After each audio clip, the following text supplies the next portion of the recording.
जय श्रीराम, जय हनुमान. तर बघा, हे जे माकड आहे ना, हे खूप दिवसापासून आमच्या एरियामध्ये फिरतं. म्हणजे आधीपासूनच येते, पण मग ते 1-2 वेळेला माझ्या किचनच्या खिडकीजवळ आलं. त्याला 1-2दा मी केळी खायला घातल्या.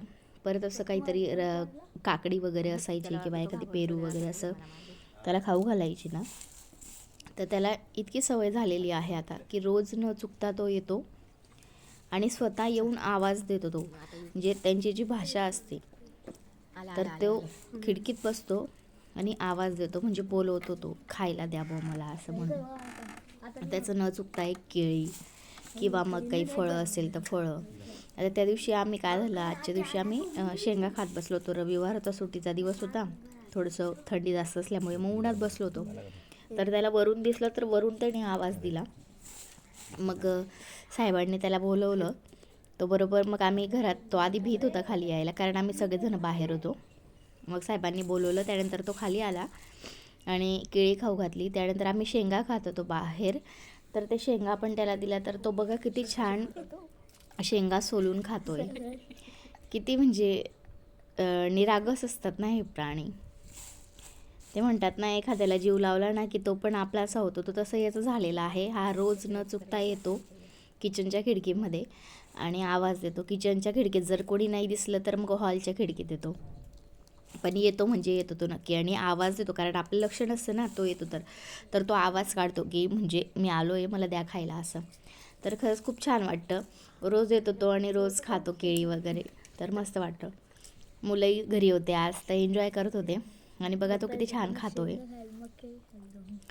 जे मी आज सहज कॅप्चर केला हा व्हिडिओ. म्हटलं आपण आपल्या प्रेक्षकांनाही थोडंसं दाखवावं. खरंच खूप छान वाटतं. म्हणजे आता भरपूर लोक बाहेर जाऊन खाऊ घालतात वगैरे, आपल्याला काही तसं जमत नाही बाहेर जाणं आणि स्पेशली खाऊ घालणं. पण स्वतः ते येऊन आपल्याकडे खायला मागतात. तर किती छान वाटतं. मी त्याला रोज खाऊ घालते ना, त्याच्यामुळे त्याची रोज, तो जर एक दिवसही नाही आला तर आम्हाला असं वाटतं की कुठं गेला असं म्हणून. पण तो रोज येतो खायला, तर खूप छान वाटतं. तर खूप मस्त तो बघत होता. माझी मुलगी मधून आवाज करत होती ना, तर तो बघत होता की कोण आवाज करते असं. तर बघू शकतात किती छान खातोय तो. रोज खिडकीत येऊन बसतो आणि आठवण करून देत असतो तो.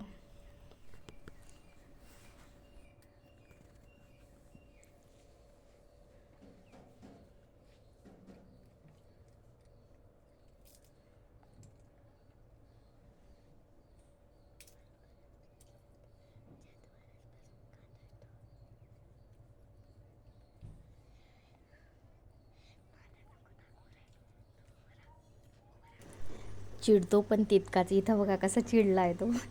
आपल्याला घाबरवतो तो. मुलं आवाज करत होती ना, तर मुलांना घाबरवण्यासाठी तो असं करत होता. खूप छान वाटतं. तो येतो आणि खातो ना त्यावेळेला. इथं बघा शेंगा खातोय तो.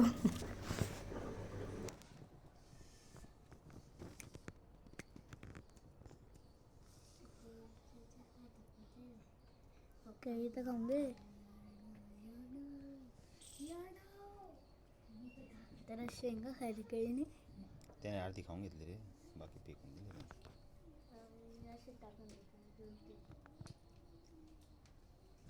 शांत बस, त्याने खाल्ले नाही, ते खाल्ले बाकी फेकून दिले.